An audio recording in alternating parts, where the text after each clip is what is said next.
Hey, how's it going, everyone? Camsquatch here again with Fusion Strategy Reviews. Hey, so I knew I promised that I was gonna be doing some Heroes of the Storm videos, and I know that was a while ago, but I finally got down to finally having time to record at least one or two, and this is the first one of many to come. So I just wanted to open up with one of the many changes that came out recently, maybe about a week or 2 weeks ago. I'm a little late on this, but the the 23 patch, I'm pretty sure is what it was, but Tassadar got a complete rework, and I wanted to go over a few of the things that have changed, his abilities, his talents, and just how strong of a hero he actually is now. Plus, he was honestly my favorite support to play if I actually had to play support. But anyway, let's get down to it. So the first thing I want to go over is they changed his basic attack. So it used to be just a single one, two, just a single normal attack, and it didn't really do much damage. It even did a little bit, but not really anything noticeable. I mean, obviously you couldn't tell because he's a support. But anyway, they changed that, so now his attack was reduced from I think like 60 to 10 now, but they upped his attack speed by 400%, which is up there with like Tychus and Zarya. Granted, he doesn't have the damage output as those two, but this is where the key factor is. They changed it from just a single attack to a beam now. So now the beam also slows people for 20% for about 1 second. And that may not sound much, but it can be pretty awesome if your team is trying to gank somebody or they're trying to run away and you're still hitting them. Anyway, another one that, some other things that changed about him, I would say is, see here, let's go to about here. So shields, they changed so the cooldown is about 2 seconds longer, but they up the amount of shield you get by like 200 something damage. But also, you used to have to get a talent at about level 4, where only then would they would get lifesteal from basic attacks while shielded. But now it's just included in it by default, which I think you needed anyway. I mean, you couldn't pick any other talent unless you wanted to lose. That is.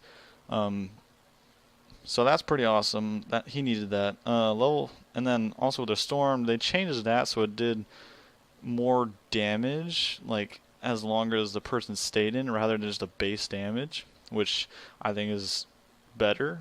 It's more balanced. The dimensional shift, they changed that by a little bit. They made it so then you used to have to get a talent at around, I think it was 16 or 13, I can't remember. But anyway, so you had to get a talent to make it so you get more move speed, but now it's just included, just like the shield. They took talents and just included them, which is great. Used to before, let's get to the ultimates now. Before, you had to get the wall by default just because it was the best one, unless you had another support, but usually the wall was the best one. But now I would have to say the Archon is definitely the best choice. For a lot of reasons, but for the main reason, the fact that you can pump out a lot of damage now with the attack speed that you get boosted up with the fact that Archon can just do a boatload of damage. You get health back, you get some shielding in it, but not as much as you did before. The slow is increased to 40% instead of 20% for 1 second, and now it also has the splash damage going on as well. But another thing that comes with it is the passive for your Archon is it refreshes the cooldown of your E, which is pretty awesome if you're either trying to chasing or trying to run away. So that's pretty awesome. Another one they changed was the Oracle. It used to cost a little bit of mana, which kind of sucked because he was a pretty mana hungry character as it was, just by pumping out shields in your storms all the time. But now it doesn't cost anything. I think they increased the cooldown because of that just by a little bit. And then another passive you get is that, oh sorry, no, that passive, I already talked about that passive. That's just your basic attack in general. So, yeah, that's pretty much that for the abilities, but let's get on down to the talents. These are where the major changes were at, in my opinion. So level 1, you used to have to go for Conjurer's Pursuit or Psy. I can't remember the name of it, but pretty much anytime you hit any enemies or minions with your storm, it would give you mana back. But they made the first talents way better now, and I think it's awesome. So the first one, I used to go for Catering Resonance, but then I realized that one was not that good. It takes freaking forever to get your globes. Unless you're on a map where there's a lot of globes, then I might consider it. But I would have to say most of the time you're going to get a way more value for Cyan Fusion, because the key wording in this, I thought this was going to take a lot longer to get, but the key wording is enemies, not heroes or minions or mercenaries, enemies. So anything, I've had it where it almost counts, I'm pretty sure it counts for even enemy buildings. I could be wrong, but pretty sure I've seen it go up even when it hits anything that's either mercenary camps or minions or heroes or buildings, anything that's quote-unquote enemy. So honestly, it doesn't even take that long to complete this quest, or at least get halfway done. I think in the first 10 minutes one time I almost had 1,000 enemies hit already, which is pretty awesome because it increases the size but then also the damage eventually by 20%, which is kind of ridiculous. But the reason why, you'll understand the reasoning in a little bit as I go down these levels. Level 4, I used to go Kala's Embrace because I was like, oh wow, 40 lifesteal? No, not really as good, because Kala's Light is just, it's amazing. I know I've been saying amazing a lot, but I just can't help it. Tassadar is just awesome now, and I'm ecstatic. I play him a lot. Upon expiration or breaking, the target of Plasma Shield gains 25 armor. So obviously taking armor, I mean when you get armor you get also resistance now. So they get 25%, they take 25% less damage for 3 seconds. That's either expiring or breaking. So when you're in the middle of a fight, even if the shield gets busted, they still take less damage, which is way better than the other one, because honestly most of the time that shield's not going to last long enough for them to get much lifesteal out of it anyway if they're being focused. So yeah, moving on. Level 7, I used to go for, so this one is a good one to go for. It's not bad, but it's definitely not the best talent you can go for. I used to go this at first because you could increase your range by a lot. So I think I was like in the middle of, I was literally in the middle of either the top and the middle lane, and I still could hit people in both lanes almost simultaneously. At least with the shield, because the shield has a further range. But now I go almost every time I go Mental Acuity now, because that quest does not take long to finish, honestly. And I think your trait after you complete it is like either 11 or 10 second cooldown by that point, instead of like a 30, which is pretty ridiculous. Actually, my math is wrong. Let's see here. I'm just going to cooldown up to a maximum 50. Yeah, so your cooldown turns into a 15 second instead of a 30, which is amazing because, as I said, it's going to build into your layer talents as well. But then also the sight range is increased by 50%, which it's a lot more than it even sounds. I mean, it sounds like a lot, but it's even more than how it sounds. I think I could see most of the map with just one oracle. Anyway, moving on. Level 10, already said Archon, don't really need to go further into that. 13, using nullification, but there's a lot of complications with that. For one thing, yeah, it doesn't really do much in a fight as you think you would, because in that time you're trying to cast on the right person. You could have already put a shield on somebody, or thrown a storm, or pressed Oracle.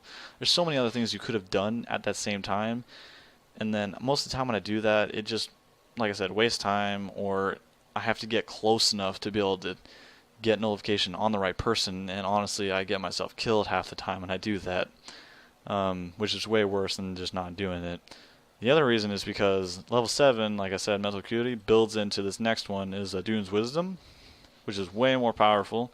Yeah, while your Oracle is active, basic abilities cooldown is 50% faster. So, now just imagine, what are the cooldowns anyway? 8 seconds, so you get shields for 4 seconds, or you get storms every 4 seconds. I'm pretty sure this applies even for your other ones too, like for Dimensional Shift. Hang on, what does it say exactly? Basic ability. So basic ability. So not your ultimate. That'd be OP if it was, but you get what I mean though. It increases some like 15 seconds for E, and then 4 for both of these. I think that's pretty intense, honestly. It comes in handy in a fight, and then plus if you're playing against a team that has at least one stealthy character, then that person's gonna have a horrible time through most of the game. They just can't hide. They have no deception. Moving on to 16 now, though. Let's see here. I've always gone phase disruption, and I still do, because you can do so much damage with it. Enemies, heroes hit by it get their physical armor reduced by 25%. So they take 25% more damage from basic attacks. So I mean, you do that on top of doing Archon, you can just slaughter people. I don't know what the math is exactly on it, but it can do an awesome amount of damage. And the nice thing is, it's not just you anymore. They had a talent before where you could do more basic damage yourself with storms, but now they made it so then everyone on your team can do more damage to that person. But I'm pretty sure it only applies while they're in the storm itself. So once again, that is why your level 1 comes in handy with this one, because it increases the size of it by 20%. So you're more likely to get people in it.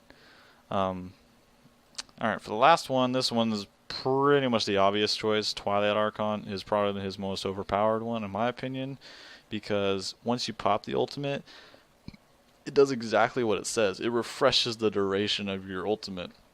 So it has a little loading bar that slowly deteriorates over 10 seconds, I believe. Yeah, 10 seconds. It slowly deteriorates over 10 seconds, and when that 10 seconds is up, you're not in Archon mode. But every time you basic attack anything, I mean anything, a wall, a minion, a mercenary camp, enemy heroes, it refreshes to another full 10 seconds. I think one time, I think the longest I stayed in Archon one time was like over a minute, easily, 2 minutes maybe. So by the time I was finally out of it, I already had Archon back. I mean, sure, you can't mount when you have it, but I mean, what's the downside of being an Archon? You can do a boatload of basic attack damage. Your E is coming off a cooldown constantly, and yeah, that's about basically it, guys. So I will be coming out with another video for like an actual gameplay of him. But for now, I just thought I'd make this one for the abilities and on the overview and just pretty much the whole revamp for him. And hopefully you guys really like that build. Give it a try, see what you guys think. I mean, you might have already been building that way, maybe you haven't, but anyway, I hope you guys liked the video. If you liked the video, then please subscribe to the channel for more updates on videos coming out. I will be doing reviews on any heroes. If you have any heroes in particular that you want to be getting better at, or you want a particular build for, then post in the comment section below, and I will do my best to get to it, and I will go over one in the future. With that, I hope to see you all in the Nexus. Later, dudes.